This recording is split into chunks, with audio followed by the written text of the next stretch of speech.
à tous et bonjour à toutes, c'est Fougas et Quarel. Comment ça va, Quarel? Ça va. Ça va. Donc aujourd'hui on se retrouve, une fois n'est pas coutume, pour une actu.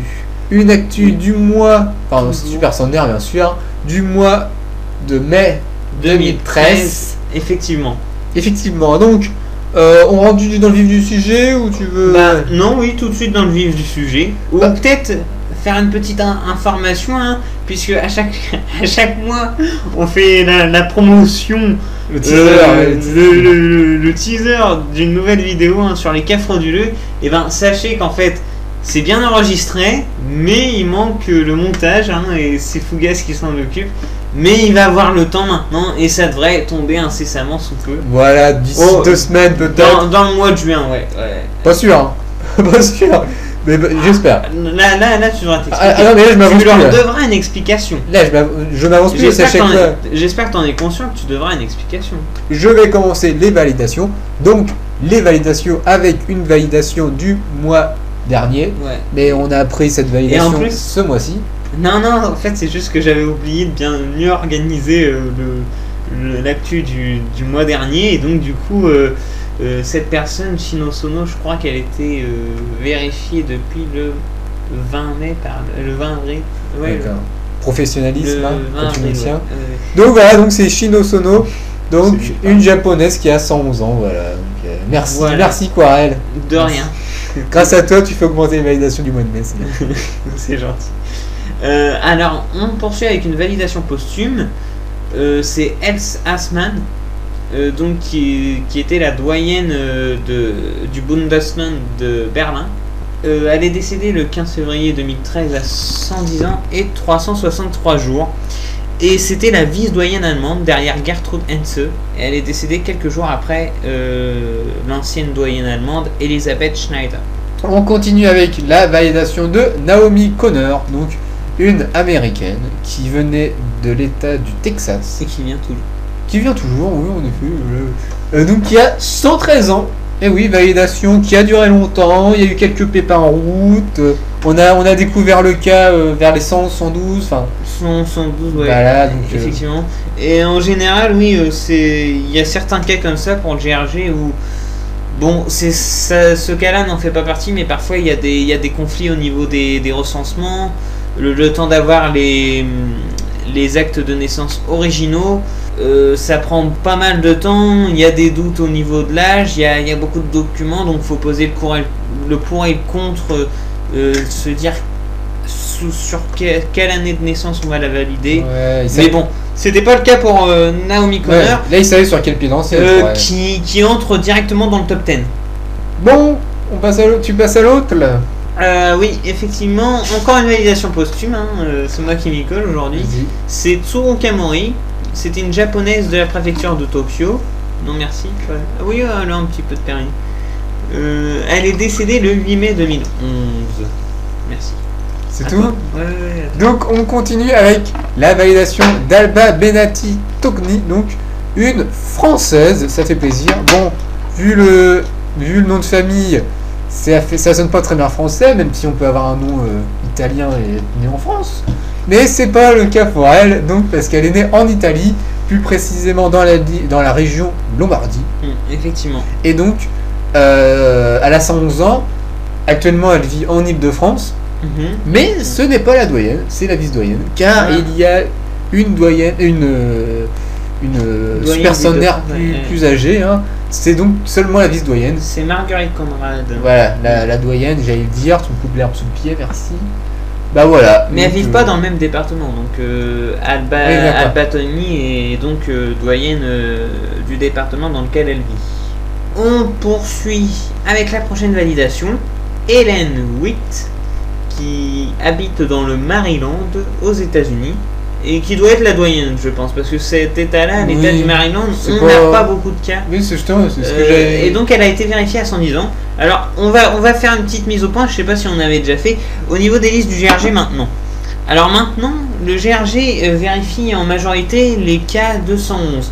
Mais il y a certains cas 210 qui sont toujours ajoutés, mais bon, actuellement il n'y en a que 4 cas de 110 ans sur les listes et ils ne sont pas classés sur le GRG car le GRG a un état d'esprit, une façon de penser selon laquelle, comme il y a beaucoup de cas de 111 qui ne sont pas vérifiés, on ne va pas classer sur la table I les 410 ans, mais ils sont bien vérifiés. Oui, les 100. Ouais, Voilà. C'est en priorité. C'est pour ceux qui regardent la table I du GRG pour savoir un peu comment ça marche. Et donc, le Maryland, c'est où ça Le Maryland, c'est sur la côte Est. Ah, ok, la côte Est. Vers l'état de New York et tout ça. Ouais, je vois la banane jaune. Ouais, ça doit être la Nouvelle-Angleterre. Il me semble que le Maryland, c'est pas. Donc on finit les validations, sauf si Corel en oublie une. Hein. Non. Donc c'est Satomi Hara, donc une japonaise qui a 110 ans et qui vient de la préfecture Nagano.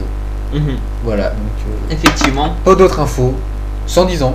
Donc 110 finalement 110 ans c'est. Donc il y a encore des valides de 110. Mais bon, elle est proche des 111, Satomi Hara. Ouais, bah ça, Elle est née en juin 1902, elle est juste placée derrière un des plus vieils hommes japonais, Masao Kaga, actuellement en vie, bien entendu. À 21 jours d'intervalle, je crois. Donc, ok. Elle va bientôt être classée dans la liste du GRG. On continue, on change de rubrique. Enfin, pas de rubrique.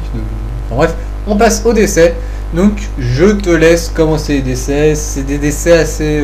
Alors, le premier, ça va être une petite clarification vis-à-vis de la dernière actu, puisqu'on avait dit que Madeleine Mies, doyenne du Nord-Pas-de-Calais, était décédée à 111 ans autour du 18 avril. On a la date exacte maintenant. Elle est décédée le 14 avril 2013 à 111 ans et 351 jours. Voilà, donc pour plus d'infos complémentaires, allez à l'actu dernière. Hein. Oui, et on va pas s'étendre là-dessus. Elle était troisième plus vieille française. Voilà. Donc on continue les validations avec les décès avec un vrai décès du mois de mai. C'est triste, c'est triste. Oui, une nouvelle triste. On a appris ce mois-ci le décès de James Sisnet. Donc James Sisnet, un long compagnon de route, hein, ça faisait longtemps qu'il. Il nous a surpris ce monsieur Sisnet. C'est vrai, j'aurais pas cru qu'il allait si loin. Premier super centenaire vérifié des Barbades, voilà. Donc, et à sa mort, le vice-doyen masculin de l'humanité derrière. Ouais, vice-doyen masculin. Hein, et il doit être au moins dans le top 5 et si ce n'est dans le top 3 des hommes qui ont été très très loin, qui sont morts vieux mais sans avoir le titre de doyen masculin. Ouais, attends, ouais. Et je crois qu'il n'y en a pas beaucoup à part lui, devant lui, plus âgé que lui, qui n'ont pas eu cet honneur. Mais tout de même, je pense que c'est une fierté pour les Barbades, parce que James Sisnet a flirté avec le top 10 avant de décéder. Ouais, il était combien? 12e, il me semble. 12e, 13e peut-être. Ouais, mais il était aux portes du top 10. Moi, je pense que quand même, pour les Barbades, qui est une petite île des Caraïbes pas énormément peuplée, hein, ça va de soi, c'est quand même grandiose de voir ça. Donc, il est décédé le 23 mai 2013 à 113 ans et 90 jours. Voilà. Et Monsieur Sisnet accordé sa longévité à la religion. Pour lui, c'est la volonté de Dieu de l'avoir gardé aussi longtemps.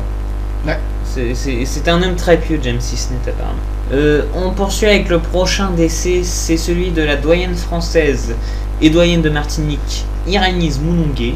Elle est décédée le 28 mai 2013 à 112 ans et 203 jours. Il me semble que c'était pas la doyenne des témoins de Jéhovah, mais c'était l'une des plus vieilles personnes à pratiquer cette religion. Également, on peut dire qu'elle a une vie assez dure, Irénise Moulonguet, puisqu'elle a travaillé dans les champs et tout ça. Elle était ouvrière agricole. Ok, donc on passe au dernier décès du mois de mai. Donc c'est Yoshi Kitamura, donc une japonaise qui venait de la préfecture de Hyogo. Donc elle est décédée le 29 à 111 ans et 362 jours. Pas loin de son 112e anniversaire. Oui, pas loin. C'était à une semaine même pas. Bon, on fait. 3 jours. Ouais, c'est ça, ouais. Ouais, 2 jours. Ouais. On fait les fétifères. Donc, commence le fétifère. Allez, vas-y, rentre dans le bain. Quelle transition. Et ouais. Alors, on passe au fétivert et on va commencer avec une info hors du commun, puisqu'il s'agit du décès de Gernando Capelli, je vais y arriver à m'expliquer, qui était frère de la super centenaire Maria Cristina Capelli Portieri, qui était décédée à 110 ans et 192 jours en 2011. Et lui, monsieur Gernando Capelli, est décédé à 105 ans et 199 jours.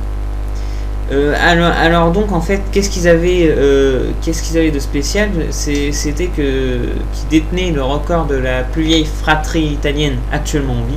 Et donc voilà, je voulais faire part de cette info un peu commune, puisque il y a très peu de fratries qui arrivent à être centenaires. La plus vieille fratrie italienne actuellement en vie, c'est celle de Margareta et Elena Venzo.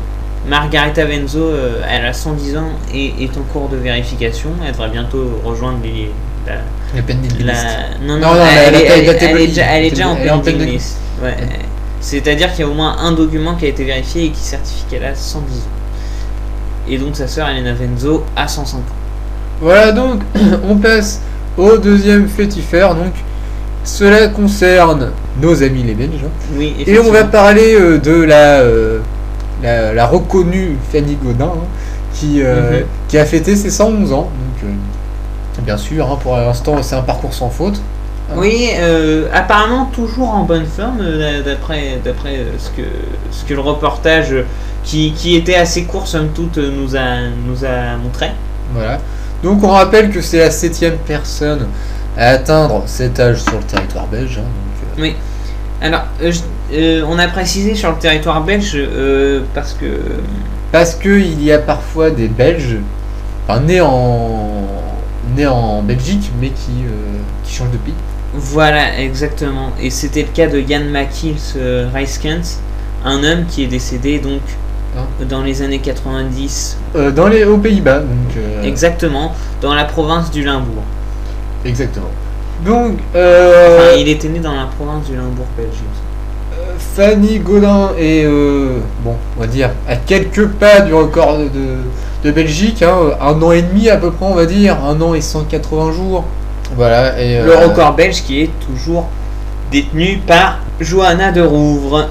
On peut dire aussi que non seulement dans 1 an et 180 et quelques jours, ce sera le record de Belgique, mais également de la province belge du Brabant flamand. Et donc sur la magnifique photo que vous avez là, vous pouvez voir nos correspondants belges du GRG qui ont donc eu l'honneur de participer à la célébration des 111 ans. Donc vous avez sur votre gauche Anthony Croze-Lacroix et sur votre droite Peter Vermalen, qui sont donc les correspondants belges du GRG. Je peux dire également que les deux sont à l'origine de la vérification de l'âge de Fanny Godin. Voilà. Donc on reste dans les anniversaires, même si ça ne concerne plus vraiment la Belgique, mais ce n'est pas grave. Donc ce mois-ci, ça a été l'anniversaire de Géraldine Talley, donc qui a eu 114 ans. Ouais. Donc je sais pas, elle est placée combien, mais... Doyenne américaine. Ouais, elle est dans... Et de l'état du Michigan. Elle est où, dans le top 5 là? Dans le top 3 même. Ouais, même. Elle est 3ème, derrière Misao Kawa. Ah, donc vice-doyenne féminine. Oui, bien sûr. Vice-doyenne féminine de l'humanité. Oui, et le doyen, bien sûr, reste... C'est le doyen de l'humanité, reste Jérôme Eamon Kimura à son 16 ans. Voilà. Et un autre anniversaire, Antonia Gerena Rivera. Rivera. Je sais pas si ça se dit B ou V. Elle est née à Puerto Rico. Et donc elle a eu 113 ans, voilà. Ouais, mais elle vit en Floride maintenant. Donc je te laisse conclure cette actu avec le dernier fétifère, on va dire, dernière section du fétifère. Oui. Je te laisse, place au chef. Alors, on va apprendre à connaître nos doyennes. C'est que sur les 13 dernières années, c'est 15 doyennes qui se sont succédées, avec des périodes où la succession est fréquente, comme en 2012, avec 4 doyennes à la suite. Il y avait eu Mathilde Dossan, Marcel Narbonne, Marie-Isabelle Diaz qui n'est pas encore vérifiée, et Marie-Thérèse Bardet. Paul Bondy. Marie-Thérèse Bardet, effectivement. Heureusement que t'es là, toi. Ouais. Heureusement que t'es là. Et d'autres périodes aussi où il n'y a eu aucune succession, comme entre 2012 et 2005 avec Anne Prime. 2002 et 2005. Effectivement, c'est mon erreur, hein, je m'en excuse. Heureusement que Avec tu l'as, la doyenne Anne Prim. Et on va également dire, donc ça nous donne une moyenne de changement de doyenne tous les 8 mois. 10 mois. 10 mois, ouais, effectivement. Oui. Heureusement que tu sais calculer, toi. Bah oui, bah 13 sais calculer. divisé par 15, enfin 15 divisé par... Oui. Ouais, 10 mois, effectivement. Et on va profiter également de cette section des faits divers pour présenter la nouvelle doyenne française. Voilà, depuis le décès de Irnis Moullier. Effectivement. C'est la doyenne de Montluçon. Montluçon, donc également doyenne du département de l'Allier et donc de la région Auvergne. Et doyenne des Français et Françaises, doyenne de France, somme toute. Oui. C'est Suzanne Burier. Ah ouais. Et oui, Suzanne Burier, qui malheureusement vient d'entrer en maison de retraite, hein, et donc pour cause de santé, pour raison de santé, puisqu'elle a fait une petite bronchite. Ah, alors ça, les bronchites, c'est un peu le... Elle a fait une petite bronchite dont elle s'est bien remise, mais maintenant son état demande la plus grande attention médicale. En effet. Alors on peut dire que Madame, un petit fait intéressant, c'est que Madame Burier parle couramment le polonais, car elle a passé son enfance là-bas. Son père était donc comptable dans les mines. Fallait le savoir, ça. Ouais, c'est vrai. Ouais, c'est intéressant. Et il y a quelques années encore, elle jouait du piano, Madame Burier. Tu penses qu'elle a la carrure pour supporter ce prestige, cette... Bah, écoute, si elle a la fierté, c'est qu'elle Oui, elle ça- est contente et tout ça. Et j'espère qu'elle fera plus de 10 mois, hein, en tant que doyenne. Ah bah oui, hein, C'est tout ce qu'on lui souhaite. Hein, les statistiques, c'est fait pour être chamboulé. Hein. Pourquoi pas 12 ans. On va terminer avec cette actu qui, comme d'habitude, part dans tous les sens. Je sais pas comment on arrive à faire ça, mais Non, tu arrives à faire ça. on débute bien et à chaque fois ça part dans tous les sens. C'est une petite déconcentration de Fougas et évidemment ça tire le bateau vers le fond. Ouais, c'est... Bon, donc, comme Corel l'a dit, on va se laisser là. J'espère que ça vous a plu. Toujours aussi riche et intéressante à mon goût, je pense. Et percutant aussi. Percutant. Un vrai... C'est un uppercut que j'ai reçu. J'espère que vous avez reçu pareil, le même. Hein. non mais t'as vraiment des mauvaises images, c'est violent un uppercut. Ouais, bah, t'as vu ce qu'on a dit là. Attends, j'ai le 6 net qui est mort, je suis désolé, moi ça m'a... Oui, ça a fait un choc. d'accord, oui, c'est vrai. On va se laisser là, on vous dit à la prochaine, peut-être pour les cas fais de bonne frauduleux. foi. Hein bon, Oui. mais ne m'avance pas trop. Ouais, on espère que ce sera pour les cas frauduleux. Hein. Oui. On se laisse là, on vous dit au revoir et à la prochaine. À la prochaine pour de meilleures informations. Comme toujours. Marque de fabrique, hein, qualité. Hein.